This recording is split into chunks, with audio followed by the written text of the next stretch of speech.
We are live. We are also direct with Abigail Gazda, who is a transformational coach helping leaders step away from their fears, insecurities, and resentments, holding them hostage to stepping into that next level of growth, living the purpose, and actually embodying the self-development books and trainings to live their vision. She works with men and women, and she helps the reinvention because reinvention needs release. The creator of the 8 pillars of empowerment, including awakening, awareness, acknowledgement, acceptance, application, accountability, activation, and action. We are all action today with Abigail Gazda. She leads, she sells. Speak to me, sister. Love the energy. Thank you for having me. I'm so excited to be here. And I'm so excited to be talking about something that I'm excited to be talking about. I'm very passionate about this program and This is the opportunity. work. This is the work. And Abigail, Yes. it's so amazing to connect with people that embody. And in this age of AI, Yeah. where people are trying to automate, you cannot automate intuition and connection and these things, which is what makes you one of the greatest coaches out there. I appreciate that very much. Thanks for having me. Yeah.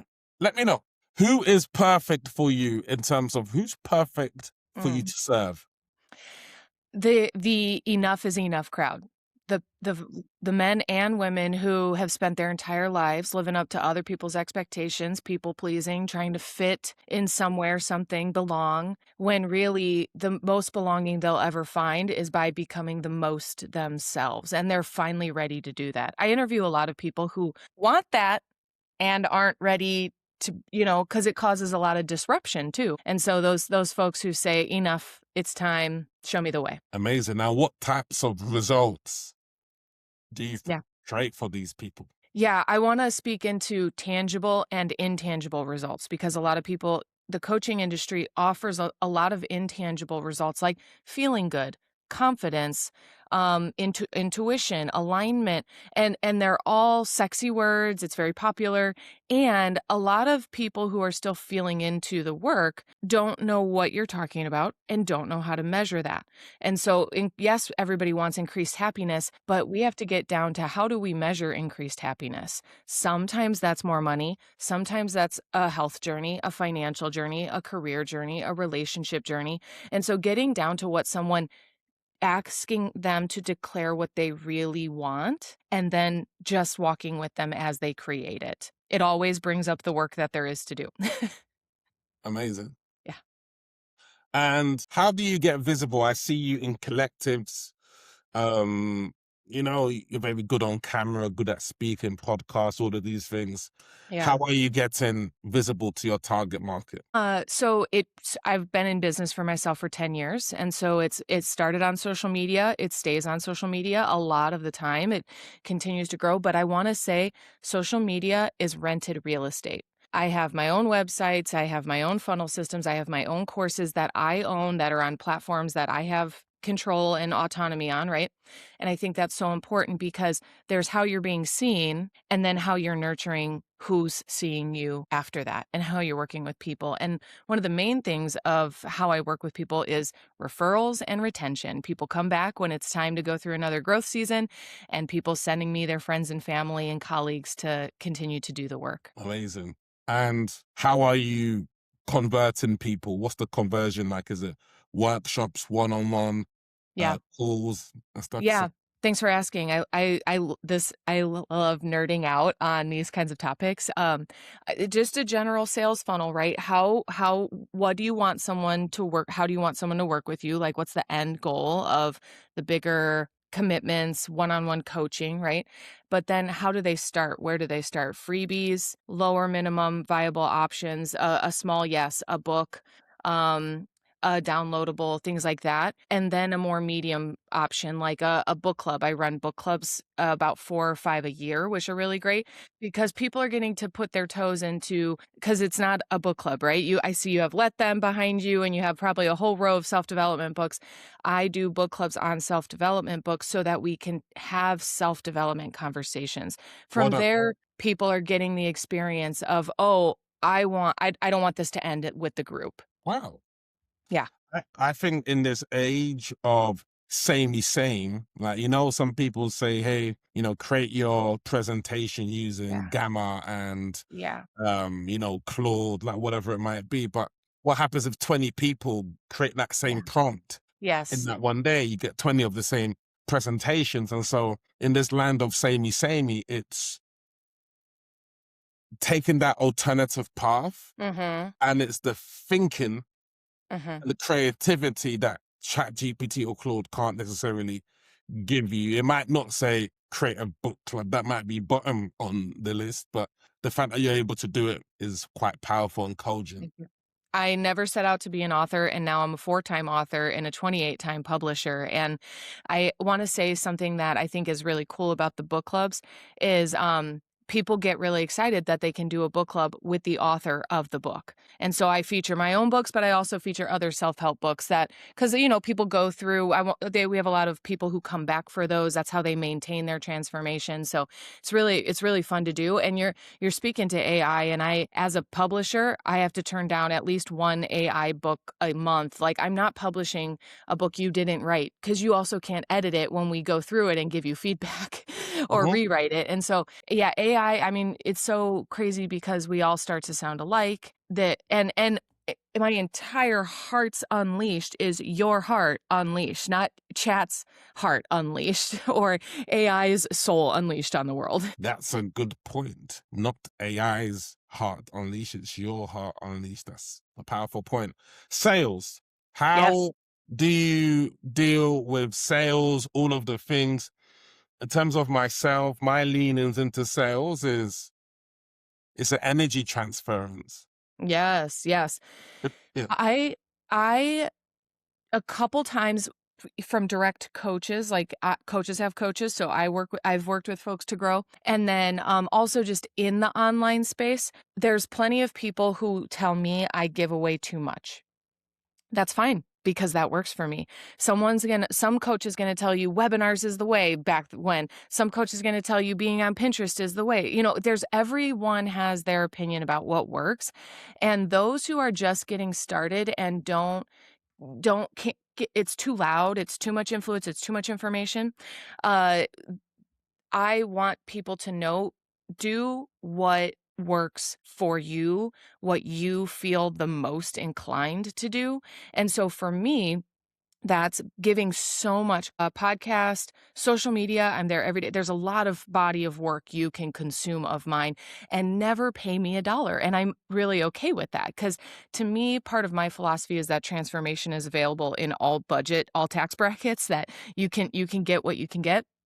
And in terms of sales, I'm still someone who's on discovery calls with people. You know, I spend 30 minutes with someone getting to know them. I want them to know me. I want to know that we're a good fit, not you just cash out for $5,000 on my website and then we figure out that we're not a good fit. No, thank you. No, thank you.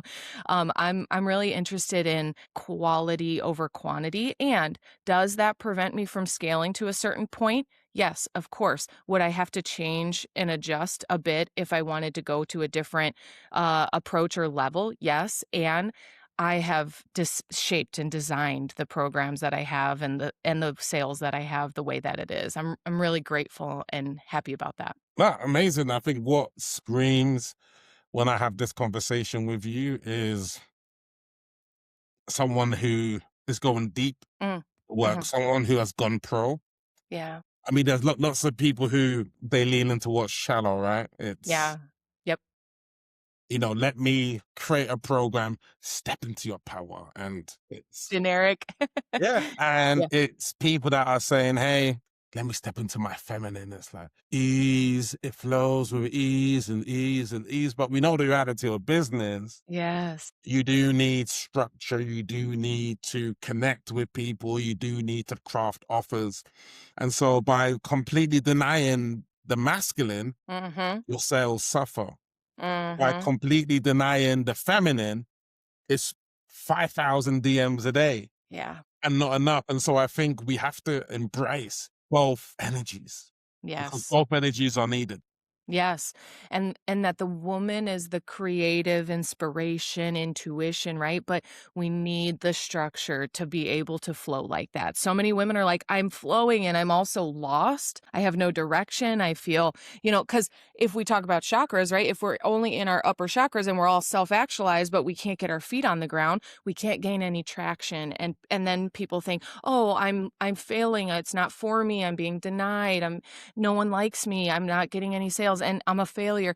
And none of that's really true. You haven't put your feet on the ground. You haven't built a business you can stand on. And so, yeah, you're all flow, but you're also no traction. So that's really frustrating. I 100%. know it's frustrating.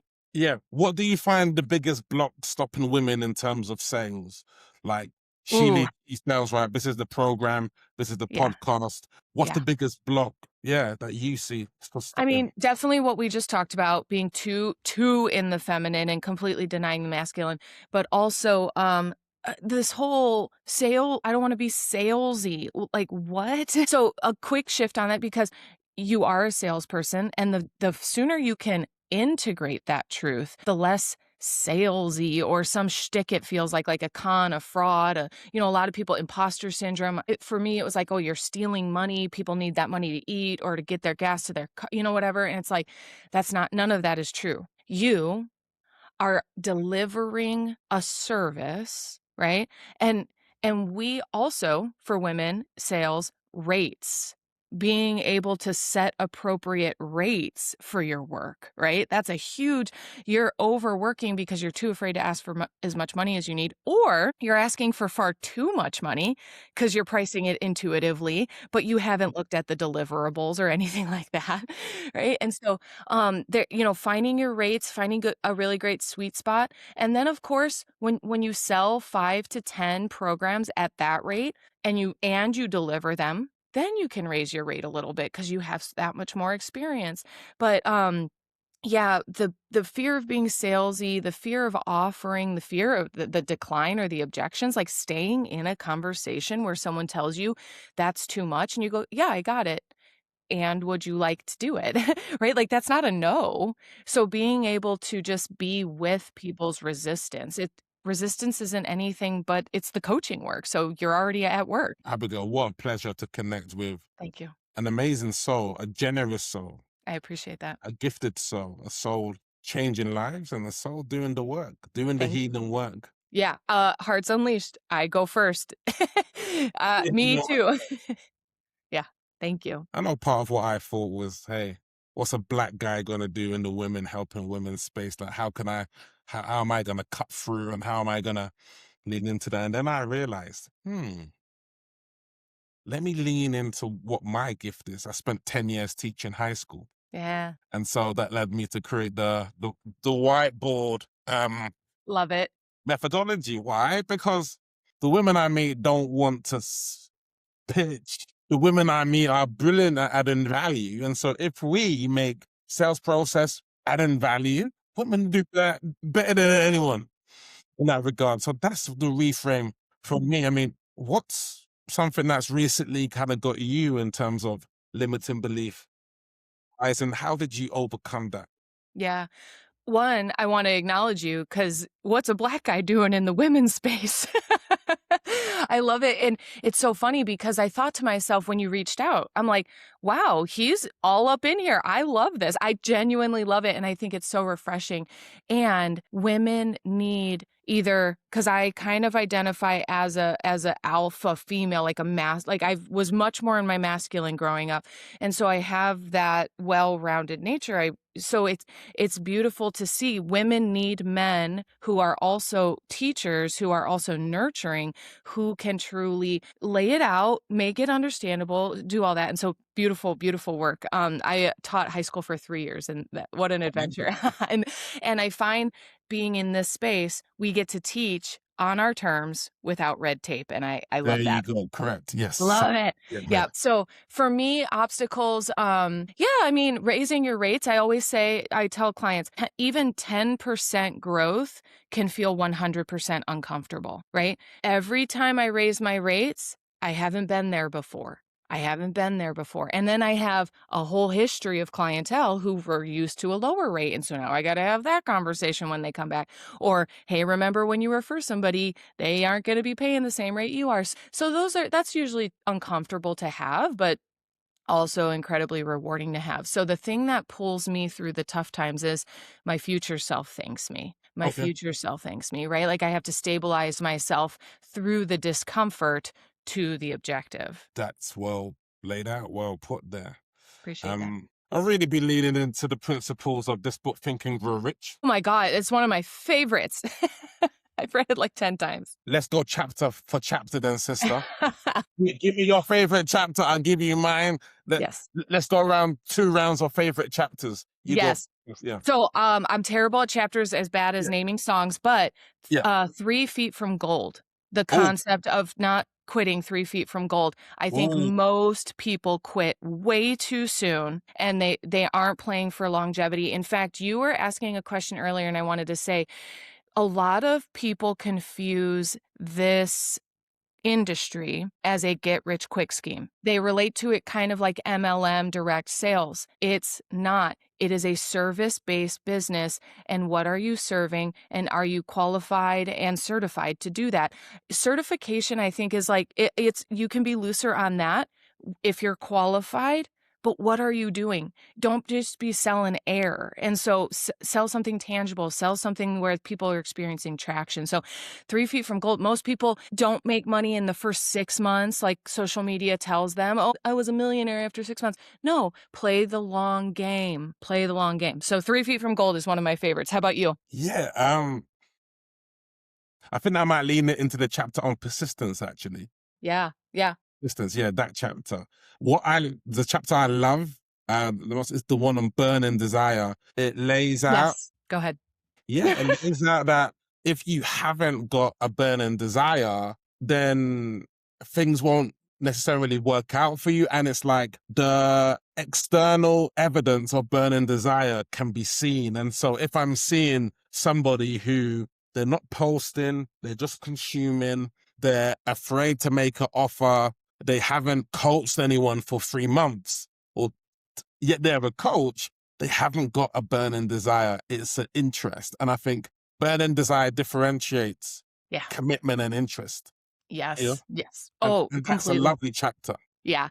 And I don't know if it's the same chapter or close to it, but the sexual transmutation Yes. is Yeah. hands down my favorite topic. I've recorded podcast episodes. I've written about it in my books because it is one of the greatest tools, like that solar plexus, your for women, the womb, right?